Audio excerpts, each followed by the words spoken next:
Buenos días, bienvenidos a República. Hoy es jueves 23 de enero de 2020. Les saluda Wendy Monterrosa. Desde diciembre del año pasado se detectó en China el coronavirus, una enfermedad que se transmite entre humanos y que ya ha cobrado la vida de decenas de personas en el país asiático, además de varios casos sospechosos en Estados Unidos, México, entre otros países. Recientemente, el Ministerio de Salud dijo que está adoptando medidas de vigilancia, sobre todo en el aeropuerto y puntos terrestres. Esto nos lleva a preguntarnos qué tan preparado está nuestro sistema de salud ante un brote de este virus. En otro tema, sobre la crisis de agua que tiene más de 2 semanas en el Gran San Salvador, el presidente Nayib Bukele en conferencia de prensa reconoció que el agua que suministra la ANDA no era potable y por lo tanto no debió consumirse. Unas palabras que contradicen las declaraciones que el propio presidente de la ANDA y la ministra de Salud dieron al inicio, en las que afirmaron que el agua sí se podía tomar. Sobre esto es importante analizar el efecto, las consecuencias en la salud de los consumidores por tomar esta agua. De todos estos temas hablaremos esta mañana. Comenzamos.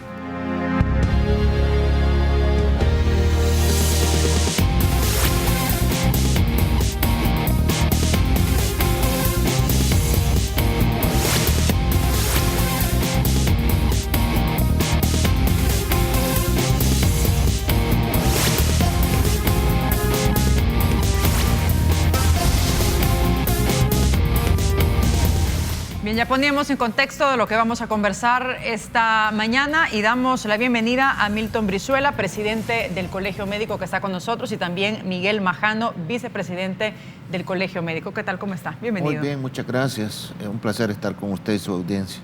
Muchas gracias por venir. ¿Qué tal? ¿Cómo está? Bienvenido. Muy bien, muchas gracias por habernos invitado y tratar de estos temas interesantes del día a día. Por supuesto, temas de mucho interés para la población salvadoreña. Les invito a que estén pendientes de nosotros en las redes sociales. Pueden enviarnos sus preguntas, comentarios acerca de los asuntos que estamos abordando esta mañana. Nos encuentra en Twitter como República 33 TV, a través de WhatsApp 7318-7627. Estamos en Facebook, República TV 33, y en la página web www.canal33.tv. A ver, vamos a ver una nota que pone en contexto sobre los temas que vamos a conversar esta mañana. Adelante. 4 nuevos casos de la neumonía vírica por coronavirus en China. La neumonía ha afectado a 52 personas, 5 pacientes se han recuperado y un centenar continúa bajo observación médica. Se trata de un tipo de coronavirus similar al del síndrome agudo respiratorio grave, registrado al igual que en brotes anteriores en la ciudad de Wuhan, en el centro del país. 2 personas han fallecido en Wuhan, ciudad de la provincia de Hubei, donde se detectó el brote en diciembre.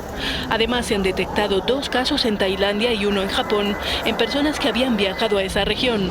Las autoridades tratan de prevenir la propagación de la enfermedad durante las festividades del Año Nuevo Chino, con controles de temperatura en los aeropuertos. A finales de diciembre, China informó de un brote de una enfermedad respiratoria en Wuhan. Estamos muy preocupados porque se trata de un nuevo coronavirus y es una enfermedad que no hemos visto antes. Los síntomas son fiebre, fatiga, tos seca y dificultad para respirar. El brote de coronavirus que se extendió por China en 2003 causó 646 muertes, según datos de la Organización Mundial de la Salud. Bien, sobre esto, la Organización Mundial de la Salud está evaluando establecer medidas de emergencia, es decir, una emergencia mundial sobre este virus. ¿Cómo se está viendo desde el Colegio Médico lo que está ocurriendo en China y en varios países? Al igual que en todo el mundo, estamos preocupados. Pues nosotros, es evidente que tenemos un sistema de salud del cual tiene muchas dificultades desde hace años. Y un brote epidémico y una enfermedad como esta pues nos podría en grandes dificultades, ya que a pesar de que este es digamos una enfermedad que se transmite fácilmente, también puede conllevar a complicaciones graves en las personas que necesiten estar ingresados en unidades de cuidados especiales o unidades de cuidados intensivos, y eso pues va a conllevar a una gran cantidad de gastos para el Estado, y con la posibilidad de que muchas de estas personas puedan fallecer.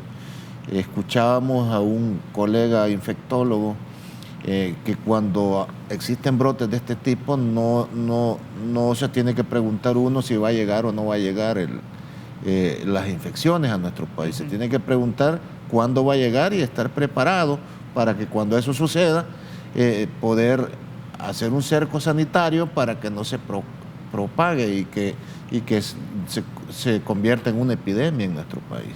Entonces, con esa preocupación estamos analizando el caso, al igual que las autoridades del ministerio, pues nosotros estamos dando las recomendaciones para prevenir, que son las mismas recomendaciones que se dan para todas las infecciones respiratorias agudas, y haciendo el llamado a las autoridades a que pues nos transmita la información en forma oportuna, ya que OPS, por ejemplo, había dado la alerta desde el día 16 de enero sobre este caso, y hasta el día de ayer se pronunció en las autoridades. ¿Vieron una reacción tardía del gobierno ustedes sobre eso? Vemos una reacción no inmediata, que es como lo que se espera.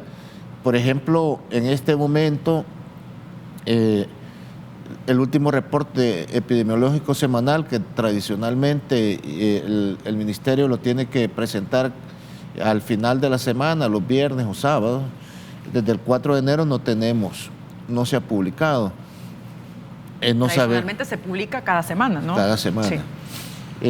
No sabemos si hay un incremento o no de enfermedades digestivas, de enfermedades diarreicas, habiendo pasado por una crisis de agua que vamos a hablar posteriormente. No sabemos también qué virus son los que están circulando en las infecciones respiratorias agudas, y el ministerio ya en su vigilancia epidemiológica hace muestreos para ir viendo cuál es el virus que está afectando. Sí. Y eso lo reportan en el informe epidemiológico semanal.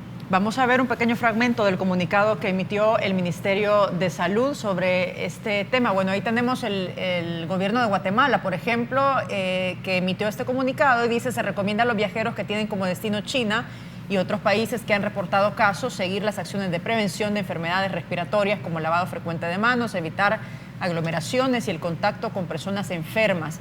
El Ministerio de Salud de Guatemala activó sus mecanismos de coordinación interna y con otros sectores para responder de manera oportuna e integral ante este evento. También Nicaragua se pronunció hace unos 3 días exactamente sobre este virus. Lo que ha dicho hasta ahora el Ministerio de Salud con las medidas preventivas, por ejemplo, en los aeropuertos, en los puntos terrestres, ¿son suficientes estas medidas? ¿Cómo las evalúa usted? Pues la verdad es de que todas estas medidas que se han estado emitiendo y que el día de ayer presentó el comunicado el Ministerio de Salud son recomendaciones prácticamente de la Organización Mundial de la Salud.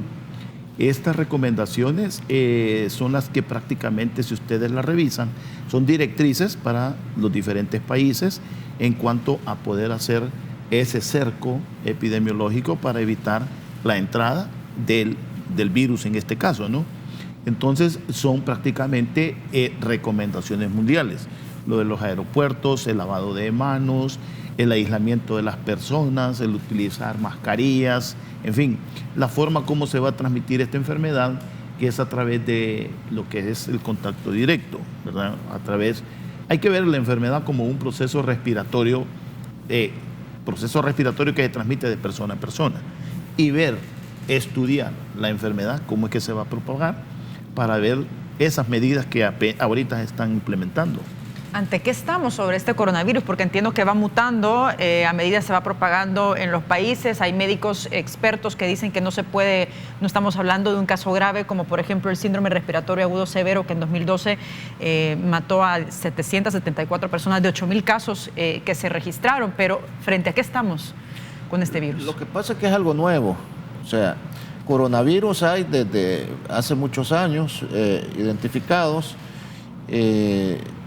Como usted mismo lo dice, los casos anteriores se ha tenido una alta mortalidad, y en este caso van cerca de 300 enfermos y aproximadamente hay como 17 fallecidos. Pero, o sea, eso no significa que si no es alta la mortalidad no nos vamos a preparar para evitar, primero, que se dé en el país, o en dado caso se da, que no se propague en una forma masiva. Sí, no se tiene todos los datos al momento, la información que nosotros hemos recibido a través de los mismos reportes de UPS, OMS y de presentaciones que colegas en toda Latinoamérica están difundiendo ya al gremio médico en sus países, y que creo que es algo que también el Ministerio y nosotros tenemos que desarrollar en cuanto a preparar a nuestros colegas que dan la atención primaria para que sepan identificar estos casos sospechosos y que se reporten en una forma temprana para someter a todo ese contención epidemiológica. Bien, ahí tenemos estas medidas de prevención que ha publicado el Ministerio de Salud de aquí del país. Dice cómo prevenir las infecciones por coronavirus: lávese bien las manos con agua y jabón, con alcohol o gel, evite tener contacto con ojos, nariz, boca, si ha tenido contacto con algún enfermo, el contacto prolongado con personas con síndrome gripal, cúbrase la boca y la nariz con pañuelos desechables al toser o estornudar, cocina bien todo tipo de carnes y huevos, evita el contacto sin protección de animales de granja o salvajes. ¿Qué otras medidas ustedes analizan que el Ministerio de Salud o acciones debería de implementar ante este virus que ya está cobrando la vida de decenas de personas en el país asiático?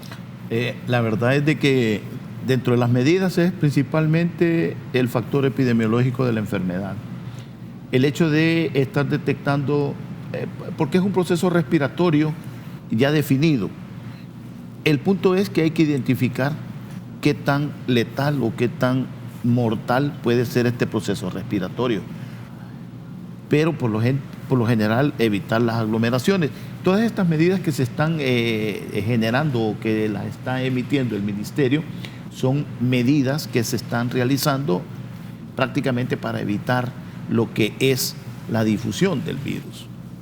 El problema que nosotros vemos como colegio es que hemos tenido una crisis de agua, como ya lo dijo el doctor Brizuela, que lo vamos a tocar, y una de las recomendaciones que se está dando es el aseo de las manos.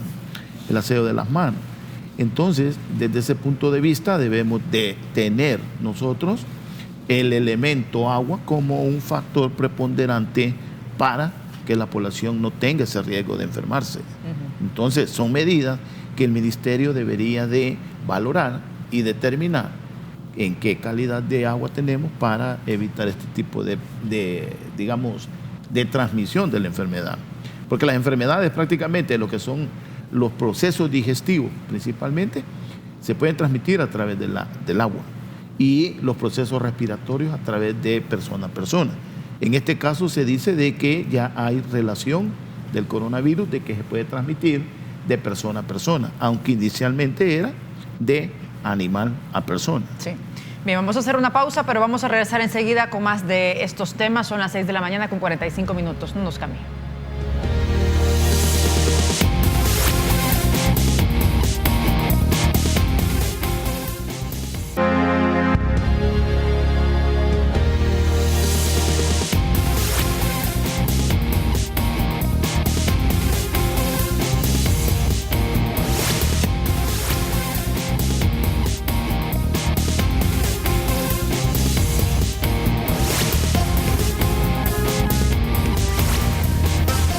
Bien, estamos de regreso esta mañana en República conversando con Milton Brizuela, presidente del Colegio Médico, y también Miguel Majano, vicepresidente del Colegio Médico. Ellos hacían una lectura sobre lo que está ocurriendo con este virus que inició en China, el coronavirus, y cómo se ha venido propagando en los países. Es importante conocer los protocolos preventivos que tiene cada país, al igual que el nuestro, que tan preparados estamos nosotros para poder enfrentar un virus como tal. Y un tema relacionado también tiene que ver con esta crisis de agua que ha afectado a buena parte de la población, sobre todo del área metropolitana de San Salvador, hace poco más de 2 semanas. Y como ya lo apuntaban, los últimos datos que tenemos del Ministerio de Salud sobre el boletín epidemiológico están hasta el 4 de enero, ¿no? Cuando regularmente esto se conoce cada semana. ¿Qué nos dice eso? ¿Cómo se puede interpretar realmente?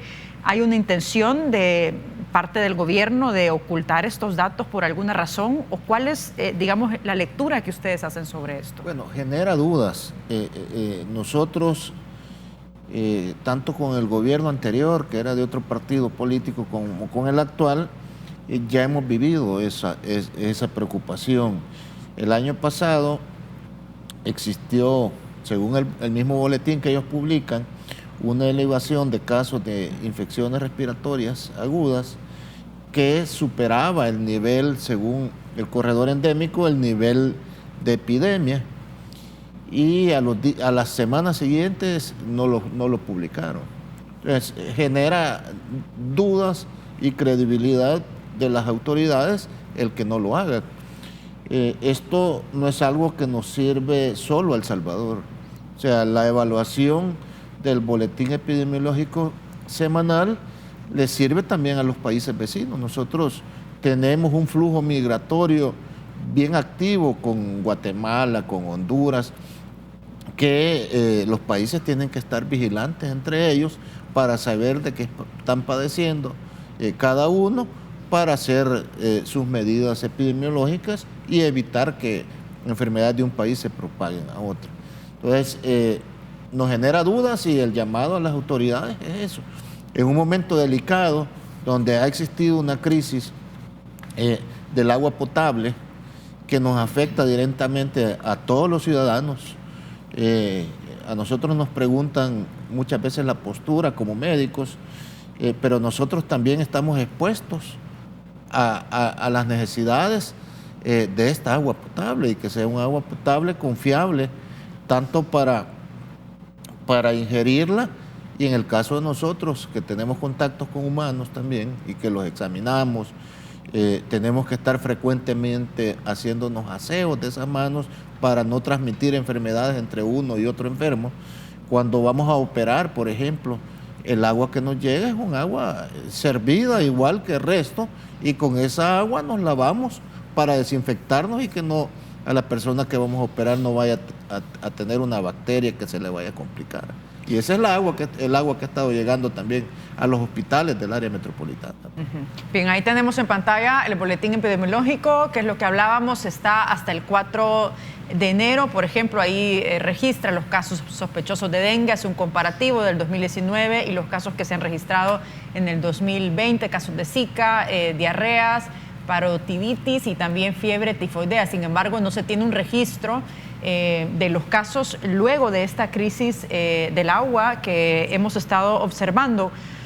¿Cómo evalúan ustedes, por ejemplo, la respuesta del Ministerio de Salud sobre esto? Porque al inicio la ministra dijo, junto al presidente de ANDA, esta agua se puede consumir, previamente hervirla o usar un filtro. Luego vemos al presidente de la República, Nayib Bukele, en una conferencia de prensa, diciendo que no recomendaba tomar el agua y que no era una agua potable. De hecho, pidió disculpas. ¿Cómo se puede entender esto? Y sobre todo, algo que me parece esencial, los efectos y las consecuencias a la salud de las personas que consumieron esta agua.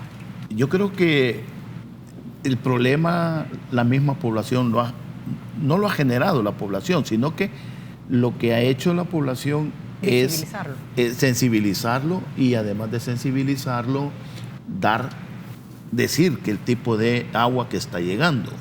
Ahora, lastimosamente, las declaraciones que hizo el presidente de ANDA como la ministra no son bien vistas, porque ¿quién va a tomarse un vaso de agua que está sucio? Aunque usted lo pueda hervir, ya queda esa imagen de que esa agua no es potable. Entonces, decir todas estas declaraciones creo que ha sido el boom del problema. Y tanto es así que esas declaraciones se contradicen entre ellos. Por lo tanto, hay un problema, y ese problema es el agua. Y no es que la gente diga de que es por atacar a un gobierno o a un funcionario. Es que son ellos mismos los que han dado la pauta para poder determinar. El hecho es también, incluso, si esa agua es potable o se puede tomar, ¿por qué motivos andaban en una campaña de andar entregando botellas de agua, ¿verdad?, a las poblaciones donde se había presentado el problema, o dando agua para que se pudieran abastecer? Significaba que definitivamente no era un agua que pudiera generarnos tranquilidad y seguridad para su consumo. Tomar este tipo de agua contaminada, luego vamos a ver el resultado de la Universidad de El Salvador a través de este examen que hicieron. Lo tenemos en pantalla, por favor, producción, si lo puede poner, porque ellos decían el día de ayer, realizaron este examen de laboratorio, biólogos, y ahí, por ejemplo, las conclusiones de este examen. Dice, se encontraron 3 taxones de cianobacterias potencialmente tóxicas en las muestras analizadas. El taxón más abundante fue la cianobacteria Plantotrix, catalogada como potencialmente tóxica. Dice, las concentraciones celulares de los taxones identificados no corresponden a una proliferación algal nociva y representan un nivel de riesgo bajo para aguas recreacionales según la Organización Mundial de la Salud. Es probable que la proliferación algal reportada por ANDA en la zona haya mermado hacia la fecha de recolección de estas muestras, considerando la dinámica del flujo del río. Ustedes nos explican de manera más sencilla para que la gente pueda entender, pero en síntesis entiendo, según lo que dice la Universidad de El Salvador, que no se han encontrado, digamos, la cantidad suficiente de cianobacterias que pueden representar un alto riesgo. ¿Cuál es su valoración sobre esto? Porque también ellos recomiendan, dice, analizar muestras de agua del lugar exacto de la planta, es decir, de la bocatoma, en aras de tener un monitoreo un poco más completo. Bueno, yo, igual que ustedes, hemos revisado este informe. Entiendo que la muestra se tomó el 19 de enero, quizás un poco tardío cuando se tomó esta muestra. Nosotros lo hemos dicho en otras entrevistas, que eso es lo que reclamábamos del Ministerio de Salud y de la dirección de ANDA. En el caso del Ministerio de Salud específicamente, la Constitución de la República dice que los servicios de salud en El Salvador tienen que tener una visión eminentemente técnica. Y lo que hemos visto es una actitud y un accionar político de las autoridades, porque nosotros lo que esperábamos de las autoridades era que con una muestra, porque ellos tienen los laboratorios como para hacer análisis, con una muestra del agua que estaban sirviendo, nos demostraran cuáles las condiciones físico-químicas que tenía el agua, si tenía algunas toxinas, si tenía elementos minerales y un examen bacteriológico. ¿Se refiere al papel del Ministerio de Salud o al de la Universidad Nacional? Al papel del Ministerio de Salud. De la Universidad Nacional no tengo claro si ellos se limitaron solo a evaluar si habían algas en el agua o hicieron todos estos otros estudios. Porque no, o sea, el reporte dice específicamente hablar de algas. No nos especifica si, por ejemplo, se han hecho cultivos bacteriológicos o se ha hecho investigación al respecto, porque el agua puede tener todas estas otras sustancias, pues. Y por eso es que es necesario hacer todos esos estudios. O sea, nos sirve esto, pero lo quisiéramos, digamos, en una forma más temprana, cuando suceden estos eventos. No hubieran dejado pasar todo este tiempo. O sea, a futuro esperamos que las autoridades tomen esto de la experiencia de este evento, pues cambiemos la forma de actuar. Sí. ¿Verdad? Que seamos más rápidos, porque se está afectando un derecho humano, que es el derecho al agua. Nosotros lo hemos hablado. Las consecuencias que pueden llevar el servir agua para que la población consuma, que esté contaminada, ya sea de algas, ya sea de bacterias, ya sea de minerales en concentraciones altas, todo esto puede dar repercusiones inmediatas, a corto y a mediano plazo en la salud de la población. En conferencia de prensa, el presidente Nayib Bukele dijo que una de las algas que se había encontrado liberaba toxinas, pero en mínimas cantidades. ¿Qué implica esto para la salud? ¿Y en qué enfermedades se puede derivar? Puede dar trastornos gastrointestinales principalmente, puede dar alergias, ya sea procesos inflamatorios intestinales o manifestaciones cutáneas. Como lo decíamos, probablemente los efectos no los vamos a ver inmediatamente. Los efectos se pueden ver a la semana, a las 2 semanas, sin tener una vigilancia epidemiológica la cual sea transparente, porque no estamos viendo esos reportes. Para nosotros se nos hace, digamos, difícil evaluar cuáles son las consecuencias que puede tener. Como médicos sí hemos activado a nuestros colegas a que nos estén pendientes de lo que sucede en las unidades de salud, en los hospitales, y que nos lo reporten. ¿Han registrado hasta el momento ustedes en esta crisis, en estas 2 semanas, prácticamente algún caso o casos que den síntomas de alarma o de alerta que puedan determinar que hay un aumento en las enfermedades gastrointestinales, sobre todo? Digamos, empíricamente, porque no tenemos, del contacto que tenemos, no hemos detectado un incremento sustancial de los casos. El país, y esto es algo importante, estamos hablando de las personas que tienen el privilegio de que les llega el agua a su casa, y concentrados en el área metropolitana. Pero en todo el país hay una gran cantidad de personas que no tienen esa posibilidad tampoco y que consumen muchas veces aguas contaminadas, ya sea de heces, ya sea de minerales o de algas y de otras sustancias. También por ello deberíamos de procurar de que a futuro se incrementara el poderles servir agua potable, la cual sea apta para consumo humano. Y ese es un trabajo y una brecha que tiene nuestro país. Bien, tenemos que hacer un corte, pero regresamos enseguida con más de esta entrevista. Les recuerdo que estamos en las redes sociales para que nos envíen sus comentarios, preguntas, reacciones de lo que estamos conversando esta mañana. Estamos en la cuenta de Twitter como República 33 TV. Nos encuentra en WhatsApp 7318-7627, en Facebook República TV 33 y también en la página web www.canal33.tv. Volvemos.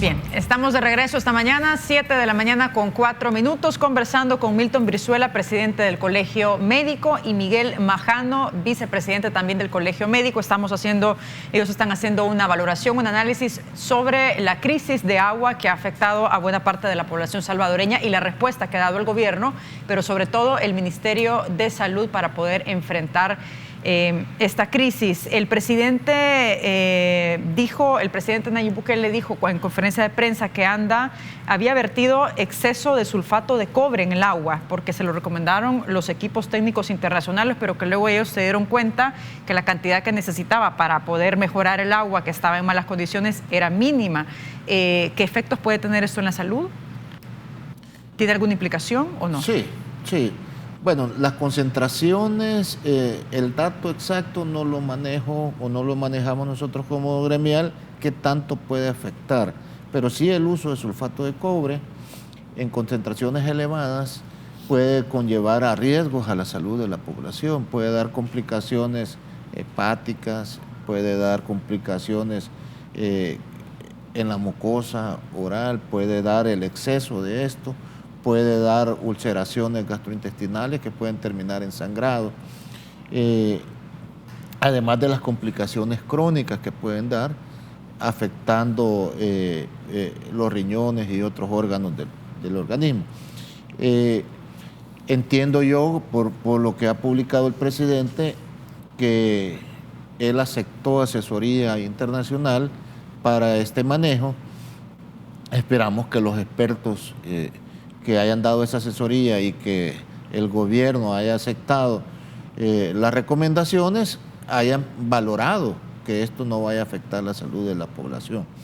Nosotros consideramos que, a pesar de que ellos dicen que el problema ya se solucionó, deberían demostrárnoslos a través de estos exámenes que estamos solicitando. Ya en estos momentos, si ellos dicen, mire, el agua ya es potable, fácilmente tienen la capacidad para hacer exámenes de laboratorio de la situación físico-química del agua, si no tiene minerales, si no tiene bacterias, y que eso nos lo demuestra la población. Si nosotros, eso es lo que quisiéramos para el país, pues. Nosotros hemos tenido la oportunidad de viajar y en otros países, todo el mundo, no importa su nivel socioeconómico, todo el mundo siente la confianza de abrir el grifo, poner un vaso y tomarse esa agua. Eso es lo que quisiéramos nosotros para El Salvador. Pero desgraciadamente, el que tiene posibilidades de comprar o filtros o purificadores de agua lo hace. El que tiene posibilidades de comprar agua embotellada para el consumo lo hace porque no le genera confianza el agua que le están vertiendo en su hogar.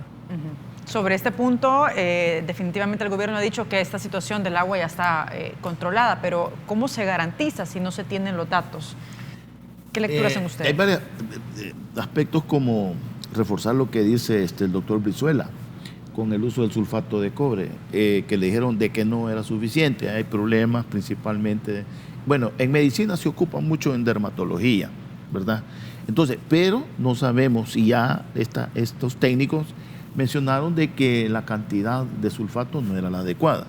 Se utiliza para piscinas, para aguas estancadas, pero aguas estancadas que no estén con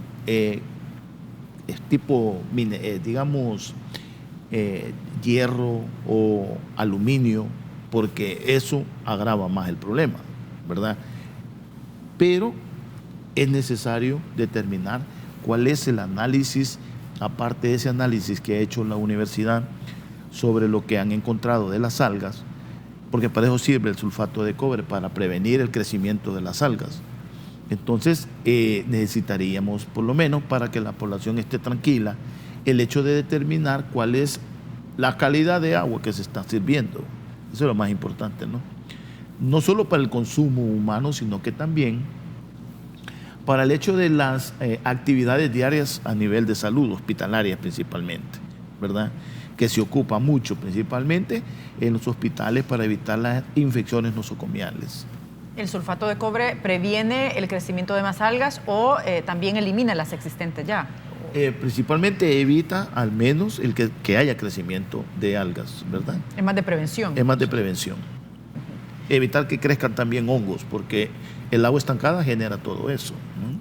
Aparte de dar a conocer los datos, estos exámenes de laboratorios que ustedes han insistido de parte del Ministerio de Salud, ¿qué otras medidas o acciones debió establecer el Ministerio de Salud con esta crisis de agua que se ha vivido? Yo creo que si ustedes ven las noticias, la mayoría de las declaraciones o las conferencias de prensa participaba un equipo de varios ministros, gobernación, defensa, en fin. Pero también nosotros hemos tenido acercamiento con el Ministerio de Salud en 2 ocasiones como gremial a solicitud de nosotros y que la doctora Orellana de Bendec hemos participado. Entonces, por un problema que tienen el ministerio, que es la deficiencia de los especialistas médicos para cubrir las diferentes áreas hospitalarias. Entonces, en esa ocasión se tiene ese problema. Creo yo que al menos para darle credibilidad al ministerio, no quiere decir que el colegio médico sea la bolita mágica, pero al menos es una gremial que representa a los médicos y que a cada rato está denunciando las anomalías que existen a nivel profesional y a nivel de lo que es la población. Al menos creo yo que la ministra nos hubiera hecho una notificación para ver en qué manera nosotros pudiéramos aportar algo para por lo menos transmitirle a la población. ¿Y ustedes se han acercado al Ministerio de Salud a través de la ministra en este contexto del problema de agua? ¿Han pedido información directamente a ella? No, al momento no le hemos pedido, ¿verdad? No le hemos pedido. Nada más lo que ha salido a través de las publicaciones.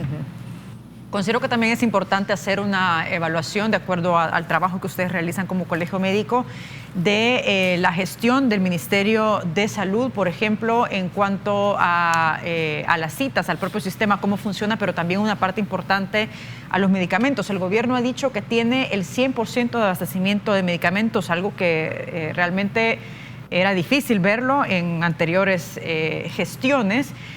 Pero es así, hay un 100% de abastecimiento. ¿Y qué tan amplio es el cuadro de medicamentos y qué tan actual es también? Sí. Bueno, nosotros hemos hablado sobre el tema, sí hemos visto una diferencia sustancial entre lo que teníamos con el gobierno anterior con el actual. yo le mentiría si le digo tenemos un 100%, porque no lo tenemos. ¿Cuánto es el porcentaje que tendríamos de abastecimiento de medicamentos? Es bien difícil evaluarlo porque ese es un problema dinámico, y el actual gobierno lo que hace que cuando le falta en un establecimiento de salud lo pasa de un lugar a otro.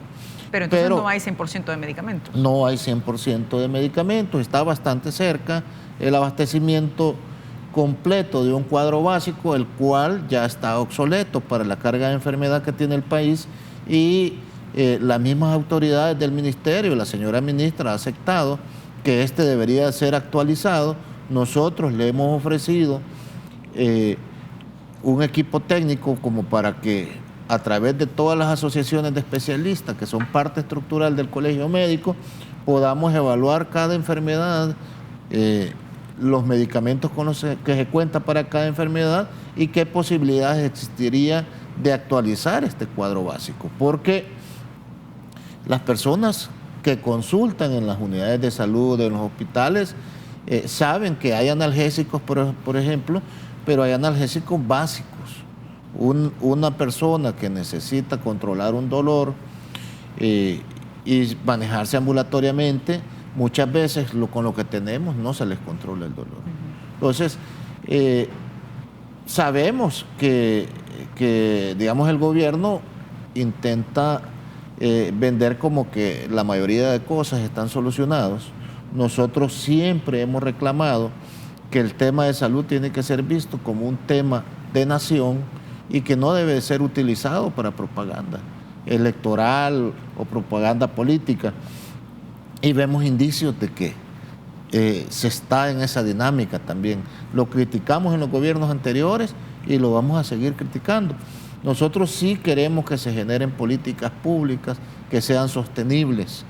En este momento, digamos, tenemos un abastecimiento bastante grande, pero eso puede cambiar de un día para otro, y esa es la preocupación que tenemos, que sea sostenible durante todo el año y que esto se vaya mejorando con el pasar del tiempo. Pues si las personas que llegan a solicitar servicios de salud a las instalaciones del Ministerio de Salud, la gran mayoría no tiene capacidad de compra de medicamentos ni de consulta en el sector privado. Entonces estas personas, como un derecho humano que tienen en nuestro país, que está contemplado en la Constitución de la República, estas personas le tenemos que garantizar que lo que necesite se lo brinde el Estado a través del Ministerio de Salud. ¿Qué otros aspectos debe reforzar el Ministerio de Salud? Usted hablaba de las citas. ¿En qué áreas, sobre todo, hay deficiencias o en qué padecimientos? Bueno, el Ministerio ha aperturado en Sacamil, en el hospital de Sacamil, las consultas oftalmológicas. Entonces, pero se tiene deficiencia de oftalmólogos, se tiene deficiencias en urología, y esto lo hemos platicado con la señora ministra. ¿Qué tan grande es la deficiencia, doctor? Ella lo sabe. Eso nos está generando de que los pacientes que tienen que ser operados, las citas se vuelvan más prolongadas, ¿verdad? Sacamil creo que renunció el médico que estaba como urólogo, no tienen urología. El doctor Brizuela bien pudiera, porque él trabaja en el hospital de Sacamil. Oftalmología también ha costado que los oftalmólogos se integren a este programa de oftalmología. También se ha hablado de cardiología. Es cierto que ellos han estado contratando médicos para los hospitales, pero no son lo suficiente. Y no son lo suficiente porque son más que todo médicos que están trabajando para tener coberturas durante los turnos y no dejar sin cobertura a los hospitales. Pero a lo que es las consultas externas, eso sí está bastante difícil porque muchos especialistas no quieren trabajar porque el salario que reciben o que se les genera a través de una contratación es muy bajo para poder estar en una situación de esa. En promedio, ¿cuánto es el tiempo que tienen que esperar los pacientes, por ejemplo, sobre todo para las especialidades? Bueno, yo tengo entendido que por lo menos son 6 meses, de 6 a 7 meses, el esperar una cita para una posible cirugía, ¿verdad? Entonces, habría que ser... nosotros estuvimos con ella a principios, el año pasado fue, con el Gabinete de Salud, y tuvieron este tipo de inquietudes que se dieron. Nosotros como gremial íbamos a hacer una especie de intersección con las diferentes filiales que integran nuestro colegio para poder en un momento dado ver de qué forma pudieran integrarse especialistas en donde hay deficiencia. Pero los argumentos son, pues, mucha gente especialista se queda en lo que es la parte privada que ir a trabajar, porque, por ejemplo, un especialista entra ganando como unos $375 pago por 2 horas, ¿verdad? Entonces, todas esas cosas se ven, pero cuando se habla de remuneración, ya la población ya empieza a atacarnos de que el médico no es porque le necesitan la población, sino que ya se vuelve por ganar dinero, pero la verdad es que es una profesión a la cual nosotros nos hemos dedicado como cualquier otra. Tengo que cerrar, pero no quiero que se me escape una pregunta y le pido si me puede responder brevemente. Si bien el Ministerio de Salud tiene un incremento con respecto al año pasado, un incremento presupuestario, se dice también que la parte de la atención primaria ha reducido en unos 33 millones. ¿Qué complicaciones podría generar esto, sobre todo cuando se acercan los servicios o se deben acercar los servicios de salud hacia la población en comunidades que son remotas? Bueno, nosotros es una crítica que hemos tenido, porque el gobierno, en el plan de nación que presentó el presidente Bukele, y en lo que han dicho, porque presentó como 2 meses después de estar ya en la gestión que iba a desarrollar un plan nacional de salud, el cual hasta ahorita no lo conocemos, solo se quedó en la propuesta pública y en que lo ponen como un hashtag cada vez que publican algo las autoridades de salud, pero no lo conocemos. En ese plan ellos dicen que el énfasis del actual gobierno iba a ser la prevención y reducen el presupuesto en las áreas de atención primaria. Bueno, él ofreció una secretaría en Casa Presidencial de Atención Primaria o de Medicina Preventiva y nunca nombró a nadie. O sea, nunca se nombró a ese secretario que iba a tener dentro de Casa Presidencial para hacer énfasis en la prevención. Son contrasentidos que tenemos la obligación de criticarlos. Quizás después del corte ampliamos un poco más el tema de especialistas, porque si es un tema... bueno, es un tema pero lo vamos a hacer más adelante, que ustedes vengan. Sí, por supuesto, en otra entrevista lo hacemos. Porque la población sabe, en el Hospital San Camil, las especialidades, le pongo un ejemplo, ortopedia, tiene una lista de más de 300 personas esperando cirugía de prótesis de rodilla, porque el hospital no tiene material para eso y la gente no tiene la capacidad de comprar un material caro como es ese. En urología, las personas se tardan para llegar a la primera cita 8 meses. 8 meses. Y de ahí empieza el proceso en el cual se le hacen exámenes y para prepararlo probablemente se tarde otros 8 meses o 1 año en sus enfermedades para terminar en una cirugía. Entonces, eso pues conlleva que muchas de estas personas se van depurando las listas en base a que llegan de emergencia, complicados, o algunos hasta pueden fallecer antes de que se les resuelva el problema. Bien, tenemos que finalizar esta entrevista, pero les agradezco mucho, doctores, por habernos acompañado esta mañana. Muchas gracias. Gracias. Muchas gracias. Bueno, muy amables. a la orden. Hacemos pausa, regresamos con más de República. No nos cambie.